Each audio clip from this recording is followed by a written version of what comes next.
Paul builds a case as an attorney, and his argument is that man's natural inclination of passing judgment upon his neighbor is self-indicting, because we are guilty of the same faults and so inexcusable before God.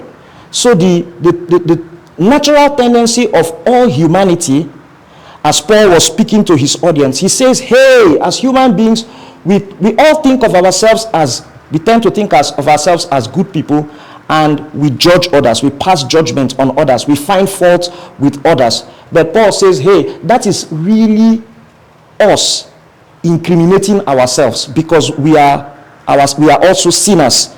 And we, deep in the human heart, we know that if we say we are not sinners, we are lying. We know we are sinners. And so Paul speaks this way and begins to build his case. So man, being both judge of his fellow man and at the same time a sinner, cannot escape God's righteous judgment. And to continue living in such hypocrisy is a test of God's patience.